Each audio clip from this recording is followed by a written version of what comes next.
और चलिए चाय पे चर्चा में सबसे पहले बात मौसम के उत्सव की करेंगे। देश की राजधानी दिल्ली में लगातार रुक रुक कर हल्की हल्की बारिश हो रही है, जिसने दिल्ली के मौसम को एकदम सुहाना बना दिया है। अभी देखिए, कल तक जहां पूरे दिल्ली एनसीआर में उमस भरी गर्मी का असर दिखाई दे रहा था, तो वहीं आज सुबह की फुहारों ने पारे के तेवर को थोड़ा सा ढीला कर दिया है।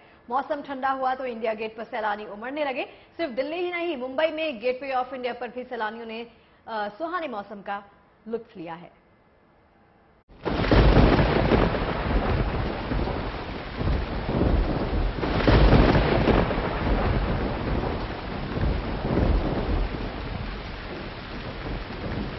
बादलों का बसेरा है, फुहारों ने खुशनुमा रात छेड़ा है।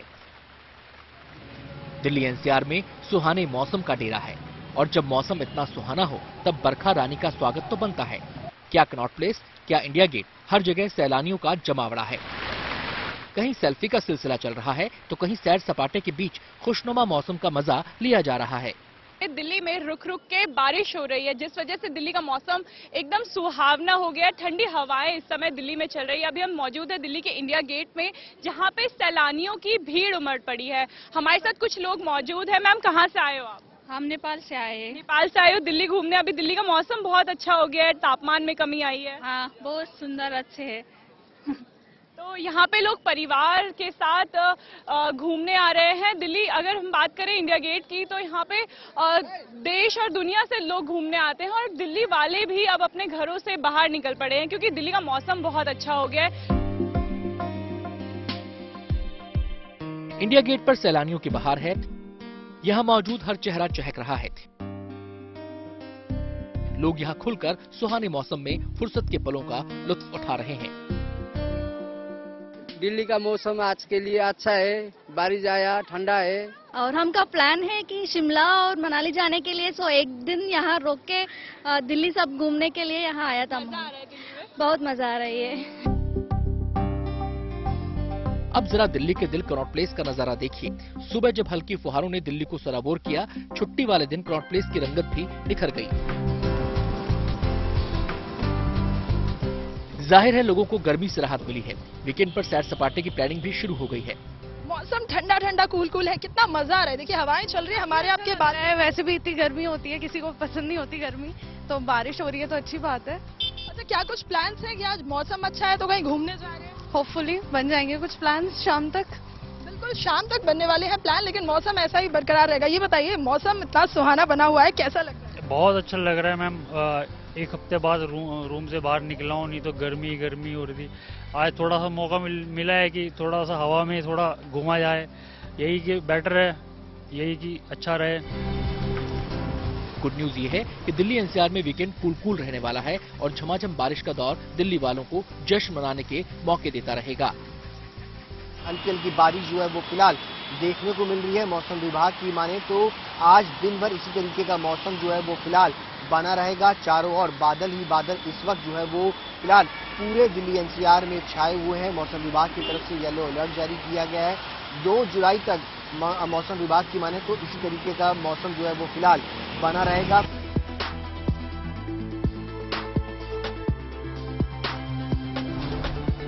अब इस मॉनसून में जरा मुंबई की अंगड़ाई देखिए।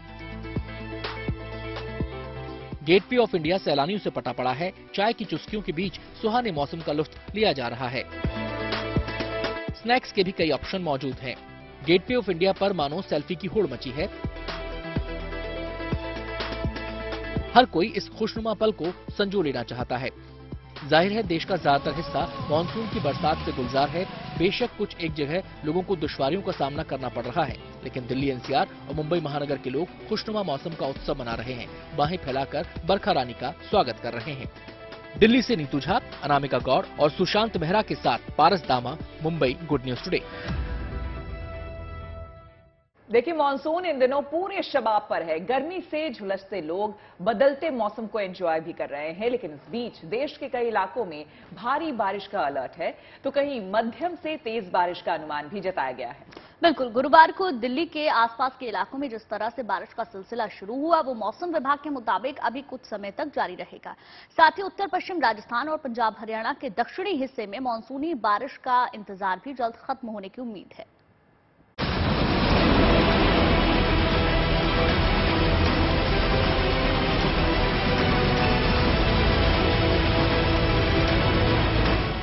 देश में मानसून पूरी तरह से सक्रिय हो गया है। सावन भले ही 4 जुलाई से शुरू है, मगर सावन के महीने का माहौल मैदानी इलाकों से लेकर पहाड़ी अंचलों तक बारिश के तौर पर देखा जा रहा है। कहीं बारिश की फुहारें गर्मी से राहत और सुकून दे रही हैं, तो कहीं यही बारिश परेशानी का सबब भी बन रही है।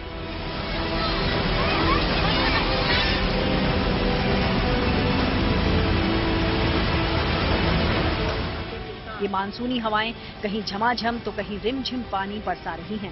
हालांकि अभी उत्तर पश्चिम राजस्थान, पंजाब, हरियाणा के दक्षिणी हिस्से को मानसूनी बारिश का इंतजार है।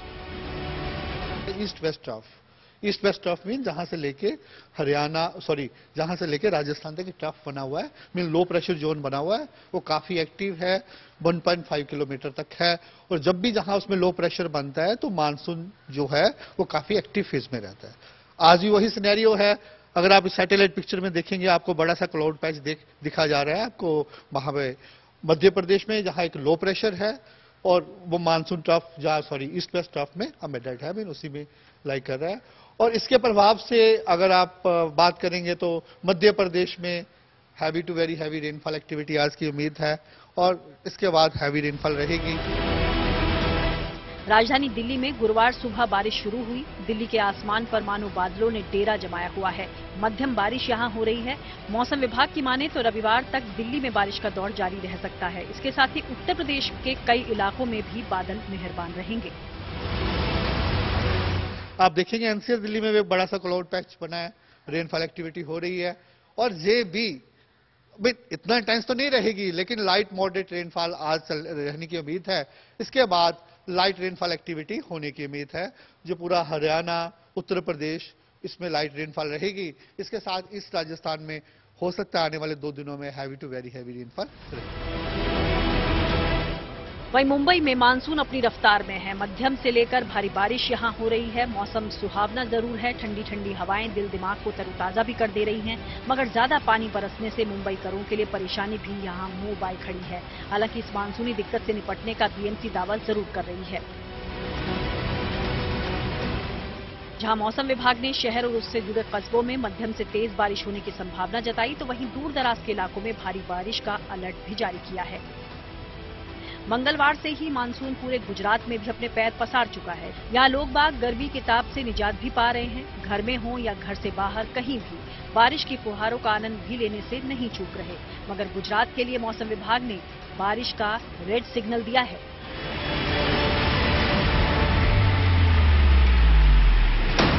वेस्ट कोस्ट में, कोंकण गोवा में भी कल एक्सट्रीमली हैवी रेनफॉल रहा, 20 सेंटीमीटर से ज्यादा रेनफॉल रहा। और आज भी हम उम्मीद कर रहे हैं कि कोंकण गोवा में 20 सेंटीमीटर रेनफॉल हो सकता है और साउथ गुजरात में भी 20 सेंटीमीटर रेनफॉल हो सकता है। इसके बाद कल से थोड़ा कम हो जाएगा, कल भी हैवी वेरी हैवी रहेगा और डे 3 से फिर इसकी इंटेंसिटी काफी कम हो जाएगी। इसके साथ ही देश के नॉर्थ ईस्ट इलाकों मसलन असम, मेघालय, अरुणाचल प्रदेश, सिक्किम और पश्चिम बंगाल, साथ ही बिहार में भी भारी बारिश के आसार हैं। कुल मिलाकर पूरे देश में मानसूनी हवाएं सक्रिय हैं। कहीं बेतहाशा बारिश तो कहीं मध्यम से तेज बारिश हो रही है। मौका बेशक मानसून के जश्न मनाने का है, मगर साथ ही इस मानसून को देखकर जोश में होश न खोने के संकेत को भी समझना होगा। दिल्ली से नीतू झा के साथ bureau report, good news today. उत्तर भारत के ज्यादातर हिस्सों में मानसून का असर साफ देखा जा सकता है। इस दौरान लोगों को जल भराव और ट्रैफिक जैसी तमाम दिक्कतें भी पेश आ रही हैं। आपको बता दें कि चंडीगढ़ और आसपास के इलाकों में भी झमाझम बारिश हो रही है। ऐसे में जल भराव जैसी कई और समस्याओं से निपटने को लेकर तमाम इंतजाम किए जाने का दावा किया गया है। कैसा है चंडीगढ़ में मौसम का सूरत हाल, बता रहे हैं हमारे सहयोगी मंजीत सहगल।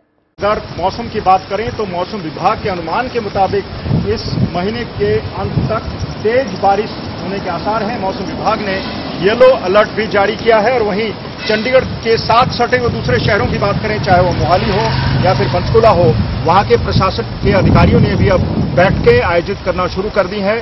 जिन जगहों में जल भराव होता है या बाढ़ आने की संभावना है, वहां का जायजा लिया जा रहा है और लोगों को ताकीद दी गई है कि उन जगहों पर न जाएं। तो कुल मिलाकर चंडीगढ़ के तापमान में भी गिरावट दर्ज की गई है। लगभग 2 से 4 डिग्री तक तापमान नीचे गिरा है। आज का तापमान 35 डिग्री है इस वक्त और अगले आने वाले दिनों में तापमान स्थिर रह सकता है, यानी लोगों को गर्मी से राहत मिल सकती है। कैमरा पर्सन अमन गुप्ता के साथ मंजीत सहगल, चंडीगढ़। और अब बात करते हैं ऑपरेशन जिंदगी की। जी हां, देश भर में मानसून की दस्तक हो चुकी है। कहीं हल्की फुल्की तो कहीं झमाझम बारिश हो रही है। ऐसे में कई जगहों पर लोग पानी के बीच फंस गए हैं।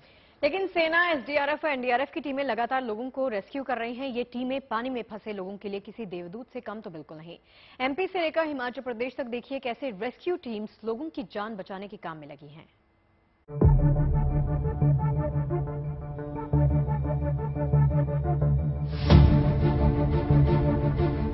पानी का सैलाब सब कुछ बहा ले जाने को बेताब है।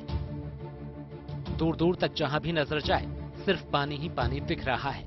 तस्वीरें मध्य प्रदेश के सिवनी की हैं। यहाँ पानी के बीच मझधार में एक शख्स फंस गया है। नीचे पानी का तेज बहाव और ऊपर खुला आसमान, जाए तो जाए कहां। थक हार कर ये शख्स अपनी जान बचाने के लिए पेड़ पर चढ़ गया और घंटों तक जिंदगी और मौत से जंग लड़ता रहा।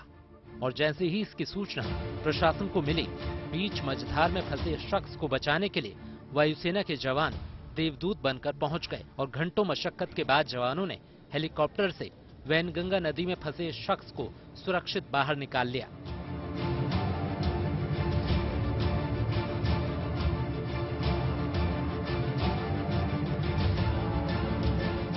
लेकिन ये रेस्क्यू इतना आसान नहीं था। रेस्क्यू से पहले वायुसेना ने ड्रोन के जरिए सैलाब के बीच फंसे शख्स की तलाश की और फिर हेलीकॉप्टर से रस्सी के सहारे इसे रेस्क्यू किया गया।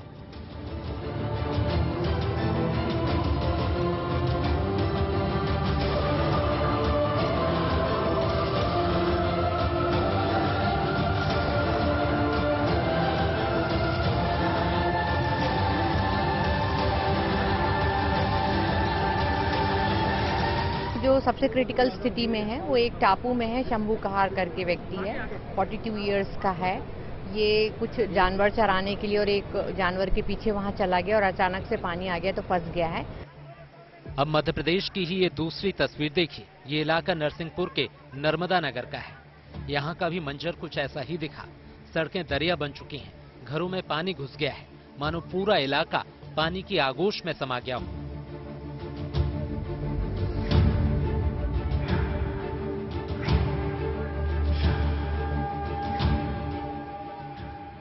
यहाँ देर रात तक सब कुछ ठीक था, लेकिन सुबह जब लोग सोकर उठे तो घरों में पानी भर चुका था। मेरा घर है और यहाँ पर हम लोग फंस गए थे सुबह 8 बजे से। मतलब हम लोग जब सो के उठे ना, देखा तो पूरे में पानी पानी, चारों तरफ पानी था, तो निकलने की कोई जगह नहीं थी। इसके बाद जिंदगानी बचाने की जंग शुरू हुई और रेस्क्यू टीम ने नाव के सहारे पानी में फंसे एक एक शख्स को निकालकर सुरक्षित स्थानों तक पहुंचाया।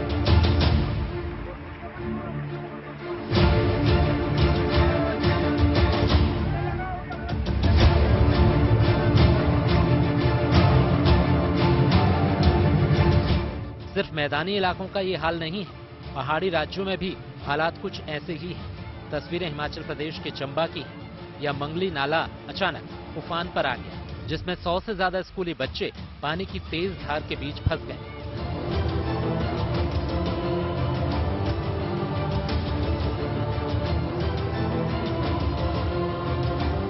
हालांकि स्थानीय लोगों की मदद से सभी स्कूली छात्रों को एक एक कर सुरक्षित बाहर निकाल लिया गया। ये सभी छात्र स्कूल की छुट्टी होने के बाद अपने घर लौट रहे थे, लेकिन सैलाब ने उनका रास्ता रोक दिया। सैलाब के बीच ऑपरेशन जिंदगानी की ये तस्वीरें बेहद खास हैं।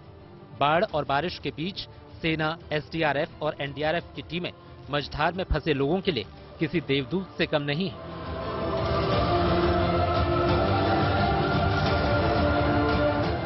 सिवनी से पुनीत कपूर, नरसिंहपुर से अनुज कुमार और चंबा से विशाल आनंद के साथ bureau report, good news today.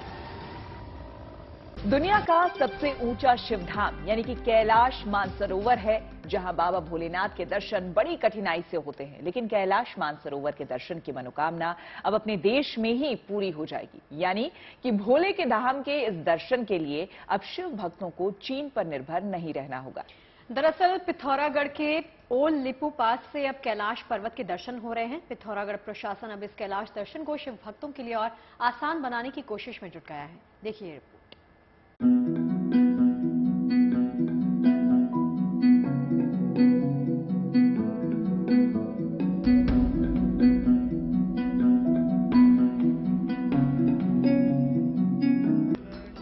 Kailash Mansarovar जाने के लिए अमूमन नेपाल या उत्तराखंड से चीन की सीमा में दाखिल होना पड़ता था। कोरोना काल के बाद से चीन ने कैलाश मानसरोवर यात्रा पर पाबंदी लगा दी थी। अब नेपाल के रास्ते कैलाश जाने का मार्ग तो खुल गया है, लेकिन उत्तराखंड वाले रूट से कैलाश जाना अब भी भोले के भक्तों के लिए मुमकिन नहीं है। लिहाजा आस्था के इस मार्ग पर भारत और चीन की तकरार बाधा बन जाती है। ऐसे में ओल्ड लिपू पास से कैलाश के इस दर्शन से शिव भक्तों की मनोकामना पूर्ण हो रही है। लिपू पास से कैलाश दर्शन की बात पहले कोई नहीं जानता था, लेकिन कुछ स्थानीय लोगों ने पहली बार यहां से पवित्र कैलाश के दर्शन किए। इसके बाद इन्हीं लोगों ने ओल्ड लिपू पास से कैलाश दर्शन की बात प्रशासन को बताई। अब प्रशासन लिपू पास से शिव भक्तों को दर्शन में सहूलियत देने की कवायद में जुट गया है। अभी हमारे सेक्रेटरी टूरिज्म सर के ऑर्डर्स के हम अभी अनुपालन करने में हमारी एक टीम गठित की गई थी, जिसमें केएमवी एमडी थे, टूरिज्म ऑफिसर थे और राजस्व विभाग की टीम भी थी। तो हमारी ज्वाइंट टीम अभी गुंजी, आदि कैलाश और ओम पर्वत के एरियाज जो हैं जहां हमें टूरिज्म प्रमोट करना है, उन सभी एरिया को विजिट कर चुकी है। एक टीम ओल्ड लिपू लेक पास, जहां से हमारा माउंट कैलाश के दर्शन भी होते हैं, उस पास पे भी गई थी। उस एरिया को कैसे टूरिज्म पॉइंट ऑफ व्यू से डेवलप किया जा सकता है, क्या इंफ्रास्ट्रक्चर की रिक्वायरमेंट है, उन सभी चीज़ों पे वहाँ पे विचार विमर्श करके अभी एक प्लान हम लोग देंगे। एंड इसमें आर्मी हो, हमारे जितने भी सिक्योरिटी फोर्सेज है, सभी के भी पॉइंट ऑफ व्यू लेके हम लोग एक रिपोर्ट सबमिट करेंगे। एंड हम होप करते हैं कि उस पर कुछ कार्रवाई होगी तो वहाँ पे हम लोग टूरिज्म को बढ़ावा कर सकेंगे। पिथौरागढ़ में चीन सीमा के करीब 18,000 फीट की ऊंचाई से पवित्र कैलाश पर्वत के दर्शन से अब इस तीर्थ यात्रा के लिए चीन पर निर्भरता पूरी तरह खत्म हो सकती है। इस दर्शन के लिए नाभी डांग से करीब 2 किलोमीटर की चढ़ाई करनी पड़ती है। इस चढ़ाई को और आसान बनाने के लिए अधिकारियों की टीम भी ओल्ड लिपू पास का दौरा कर चुकी है। कैलाश मानसरोवर यात्रा चल नहीं पा रही है, कोविड के बाद बंद हो गई थी। तो उत्तराखंड सरकार ये चाह रही है कि हम अपने ही देश से जो हमारा बॉर्डर है ओल्ड लिपू पास, एक स्थल है जहाँ से कैलाश दिखता है। तो हम लोग वहाँ गए थे और वहाँ से देखा हमने काफ़ी अच्छा कैलाश का व्यू वहाँ दिख रहा है। और जो गाड़ी जाती है हमारा नाभिढांग से 9 किलोमीटर आगे है, फिर वहाँ से लगभग 1.8 किलोमीटर पैदल है, खड़ी चढ़ाई है। तो लगभग ये मानो 17,500-18,000 हज़ार की हाइट में है और वहाँ से पास दिखता है। और आर्मी का वहाँ पर चेक पोस्ट भी है नीचे नाभिढांग में, वहाँ से आर्मी के साथ ही हम गए। थोड़ा वहाँ पर सड़क का जो है डेवलपमेंट करना है और कुछ व्यू पॉइंट वहाँ बन जाएंगे तो हम एक अच्छा कैलाश दर्शन पर्यटकों को करा सकते हैं। अब प्रशासन ओम पर्वत, आदि कैलाश और पार्वती सरोवर के करीब से कैलाश दर्शन की संभावनाएं भी तलाश रहा है। अगर ओल्ड लिपू पास के साथ साथ कुछ और जगहों से पवित्र कैलाश के दर्शन संभव हुए तो पिथौरागढ़ के इस इलाके को पूरी दुनिया में एक नई पहचान मिल जाएगी। पिथौरागढ़ से Rakesh Pant, good news today. अब आस्था, उमंग और उत्सव की अनूठी सी तस्वीर आपको दिखा देते हैं। वडाला के विट्ठल मंदिर में भक्ति का रंग कैसे चढ़ा है वो देखिए जरा। आषाढ़ी एकादशी यात्रा के अवसर पर वडाला के विट्ठल मंदिर में बड़ी तादाद में श्रद्धालु जुटे और पूरे जोश और उत्साह के साथ पूजा अर्चना की। देखिए भक्ति और विश्वास से भरी तस्वीरों की एक झलक।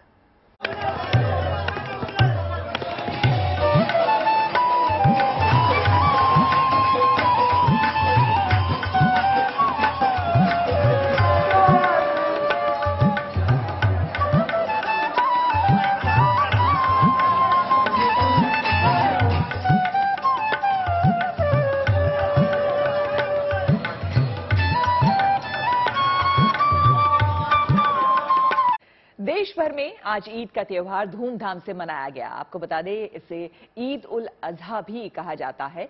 ईद का उल्लास, उसकी रौनक देश में कैसी रही, इसके लिए आपको देश के कई शहरों की तस्वीरें हम एक साथ दिखा रहे हैं। देखिए दिल्ली, कोच्चि, मुंबई, भोपाल, वाराणसी, गुवाहाटी, आगरा और जम्मू की तस्वीरें, जहां देश के ऐसे तमाम शहर और गांव कस्बों में बकरीद का उल्लास देखने को मिला।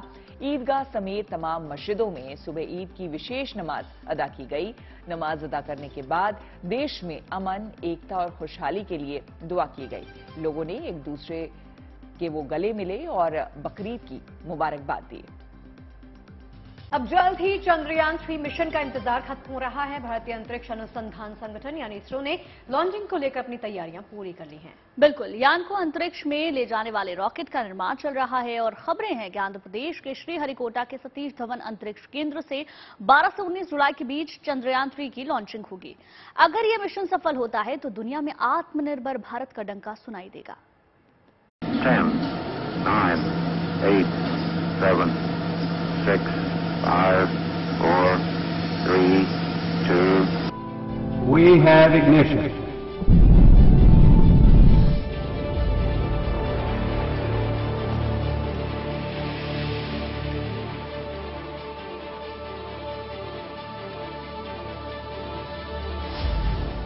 चंद्रयान 3 की उड़ान की तरफ हिंदुस्तान के कदम बढ़ चले हैं।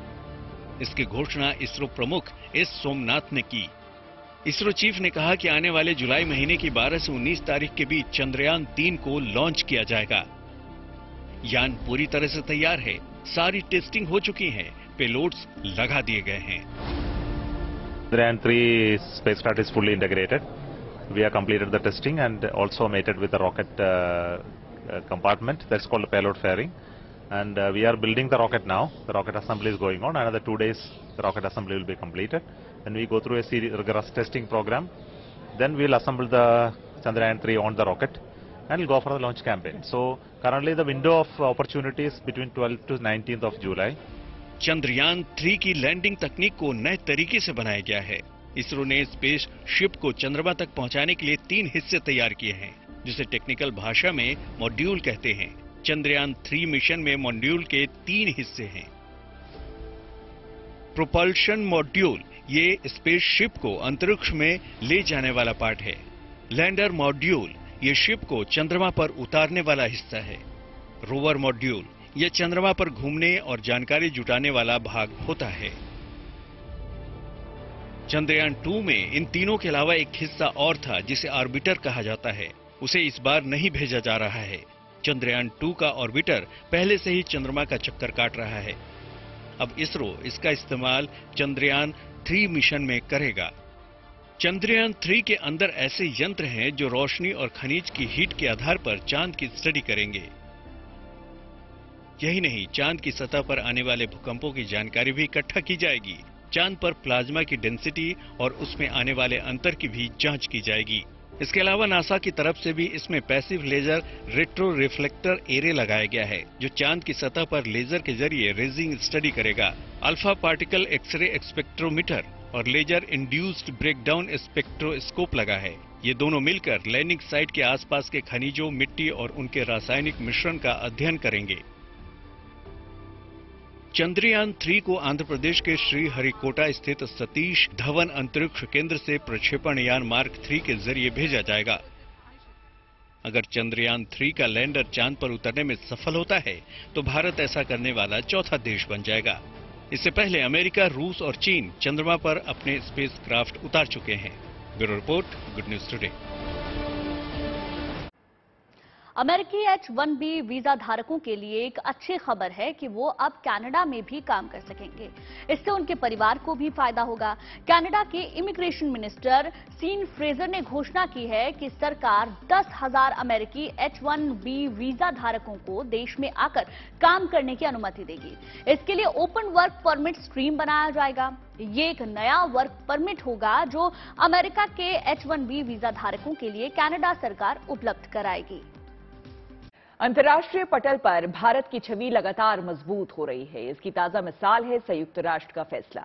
आपको बता दें कि यूएन ने माना है कि भारत में बच्चों पर सशस्त्र संघर्ष का प्रभाव नहीं है। लिहाजा संयुक्त राष्ट्र महासचिव एंटोनियो गुटेरेस ने बच्चों और सशस्त्र संघर्ष पर अपनी ताजा रिपोर्ट से भारत का नाम हटा लिया है।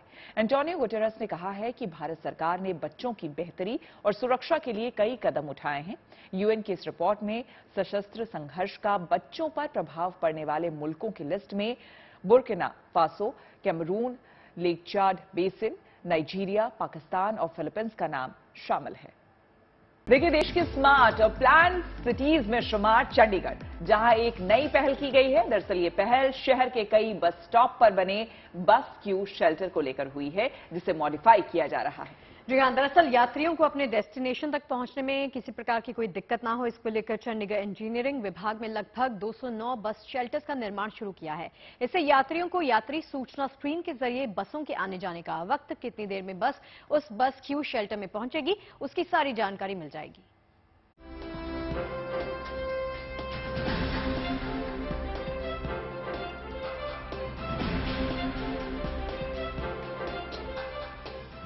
बस स्टॉप पर लगा ये डिस्प्ले बड़े काम की चीज है। यहाँ से गुजरने वाली हर बस की जानकारी इस डिस्प्ले पर पहले से ही फ्लैश हो रही है। ये तस्वीरें चंडीगढ़ के बस स्टॉप की हैं। यहाँ के बस क्यू शेल्टर्स को मॉडिफाई करने का काम तेजी से किया जा रहा है और अगले 3 महीने के भीतर चंडीगढ़ के सभी बस क्यू शेल्टर्स में इसी तरह के डिस्प्ले देखने को मिलेंगे। देखिए, हमारे जो बस क्यू शेल्टर्स अभी बन रहे हैं उसमें हमने 150 PIS बोर्ड, पैसेंजर इंफॉर्मेशन के जो बोर्ड हैं उनका टेंडर किया है, जो कि अब लगना शुरू हो जाएंगे बहुत जल्द, अभी मैन्युफैक्चर हो रहे हैं। इससे अलग हम 80 PIS बोर्ड्स पहले लगा चुके हैं, तो ये टोटल हमारे जो अब बस क्यू शेल्टर्स बन रहे हैं सब में PIS बोर्ड लग जाएंगे। पूरे चंडीगढ़ शहर में कुल 416 बस क्यू शेल्टर हैं। इनमें से 102 बस क्यू शेल्टर को नए सिरे से तैयार किया जा चुका है। कि जो आपकी बसेज आ रही हैं उन सबके टाइम इस पे रिफ्लेक्ट होंगे। इससे अलग अगर हम कोई भी सूचना चाह रहे हैं हमारे पैसेंजर्स तक पहुंचे तो वो इन PIS बोर्ड के जरिए पहुंचती रहे। नए सिरे से तैयार किए गए बस क्यू शेल्टर्स को समय सारणी की सूचना से लेकर पैसेंजर्स के बैठने के लिहाज से आरामदायक बनाया गया है। पैसेंजर्स स्मार्ट मॉडिफिकेशन से बेहद खुश हैं। मैं यहाँ से डेली अपना जो डेली रूटीन का है कि मैं इसी में ट्रैवल करती हूँ बसेस में। पहले में हमें बहुत परेशानी होती थी कि हमें बसेस की वेट करनी पड़ती थी, टाइम का पता नहीं लगता था। लेकिन जब से आपने ये लगाया G22 तो इसमें ये है कि हम इजीली अपने ऑफिस से भी टाइम से निकलते कि हमारी बस आ रही है और बहुत सुविधा हुई है सर इससे। दरअसल इंटेलिजेंट ट्रांसपोर्ट सिस्टम की तर्ज पर बस स्टॉप को नए सिरे से मॉडिफाई करने का काम चंडीगढ़ शहर में तेजी से किया जा रहा है। कोशिश ये है कि यात्रियों को सुविधा भी मिले और सही सूचना भी। Lalit Sharma, Chandigarh, good news today. मनोरंजन की दुनिया से एक अच्छी खबर है कि academy of motion picture arts and sciences ने जूनियर NTR, रामचरण, करण जौहर, संगीतकार MM किरावनी और मणि रत्नम को एकेडमी का सदस्य बनने का न्योता भेजा है। जाहिर है अंतर्राष्ट्रीय सिनेमा की दुनिया में हिंदुस्तान का कद बढ़ा है और भारतीय सिनेमा की धाक मजबूत हुई है। एकेडमी उन्हीं लोगों को सदस्यता ऑफर करती है जिन्हें सिनेमा की अलग अलग विधाओं में महारत हासिल होती है। एकेडमी ने इस साल 398 नए सदस्यों की लिस्ट जारी की है, जिनमें भारतीय सिनेमा की इन हस्तियों को जगह दी गई है। सुहाने मौसम ने चाय की चुस्की का जायका बढ़ा दिया है। खुशनुमा मौसम की तरह अच्छी खबरें आपकी जिंदगी में भी रंग बरसती रहेंगी। देश और दुनिया से चुन चुन कर हम लाएंगे वो खबरें जो देंगी आपको खुशियों वाली सौगात। बिल्कुल, लेकिन फिलहाल इजाजत। गुड न्यूज की फ्रेश डोज लेकर कल हम फिर हाजिर होंगे। तब तक अपना रखिए बहुत ख्याल। देखते रहिए गुड न्यूज टुडे।